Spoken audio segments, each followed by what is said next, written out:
जब अपने नन्हे भक्त प्रहलाद की रक्षा हेतु भगवान विष्णु नारायण जी ने हिरण्यकश्यप का वध करने के लिए लिया नरसिंह अवतार। हरे कृष्णा भक्तों, आज हम बात करेंगे भगवान श्री विष्णु नारायण जी के प्रमुख चौथे अवतार नरसिंह अवतार के बारे में, जो कि ना तो नर था और ना ही पशु, जिनका सर एक सिंह यानी शेर का था और शरीर मनुष्य का था। भगवान श्री विष्णु नारायण जी के 12 अवतार ने राक्षस हिरण्याक्ष का वध किया था, जिसके कारण उसका छोटा भाई हिरण्यकश्यप देवताओं से नाराज हो जाता है और भगवान श्री विष्णु नारायण जी को अपना शत्रु मानने लगता है।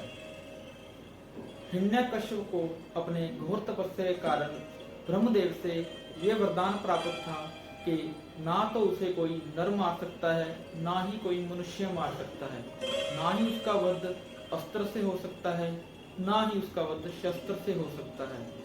हिरण्यकश्यप को ना तो जमीन पर मारा जा सकता है, ना ही आसमान पर मारा जा सकता है। उसको ना तो दिन में मारा जा सकता था और ना ही रात के समय मारा जा सकता था। तो इस वरदान के मिलने के बाद हिरण्यकश्यप अपने आप को भगवान मानने लग जाता है और तीनों लोगों पर अपना अधिकार स्थापित करने के लिए बहुत आतंक मचाता है, जिसके कारण देवता भी उससे भयभीत रहते थे।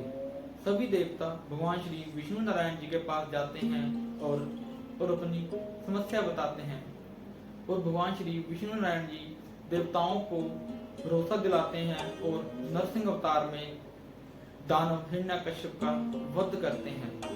हिरण्यकश्यप का एक बेटा था जिसका नाम प्रहलाद था। वह बालपन से ही भगवान श्री विष्णु नारायण जी का परम भक्त था। वह हर समय हरि नाम का जप करता था और बाकी असुरों के बच्चों को भी भगवान श्री विष्णु नारायण जी की भक्ति करने के लिए प्रेरित करता था। जब इस बात का पता उसके पिता हिरण्यकश्यप को लगता है तो वह प्रहलाद को विष्णु भगवान की भक्ति करने से रोकता है, लेकिन प्रहलाद अपने पिता को मना कर देता है, जिसके कारण हिरण्यकश्यप अपने बेटे प्रहलाद को बड़े कठोर दंड देता है। एक बार हिरण्यकश्यप सभा में प्रहलाद को बुलाकर भगवान श्री विष्णु नारायण जी की भक्ति करने के लिए मना करता है, लेकिन प्रहलाद भरी सभा में हिरण्यकश्यप को भगवान श्री विष्णु नारायण जी की भक्ति करने से मना कर देता है, जिसके कारण हिरण्यकश्यप बड़े ही क्रोध के साथ उठता है और प्रहलाद से कहता है कि अगर तुम्हें अपने भगवान में इतना ही विश्वास है, तुम्हें लगता है कि वह हर जगह स्थिर है, तो इस खंबे में क्यों नहीं है, और उस खंबे पर जोरदार प्रहार कर देता है, जिसके बाद उस खंबे से भगवान श्री विष्णु नारायण जी नरसिंह अवतार लेकर प्रकट होते हैं और हिरण्यकश्यप को अपने पैरों पर लटाकर अपने नाखूनों से उसका वध कर देते हैं।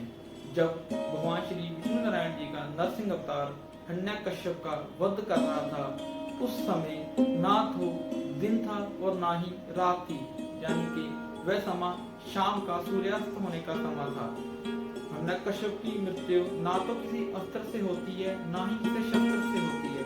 वह नरसिंह अवतार के नाखूनों से मारा जाता है। तो ना तो वह जमीन पर था और ना ही आसमान में, वो नरसिंह अवतार के पैरों पर लेटा हुआ था।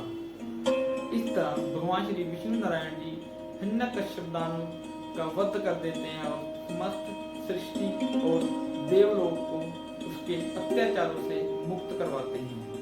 भक्तों, आपको वीडियो कैसी लगी हमें कमेंट में अवश्य बताएं और हमारे चैनल सनातनी धर्म चैनल को सब्सक्राइब अवश्य करें। मिलेंगे कल एक और नई वीडियो के साथ। हरे कृष्णा।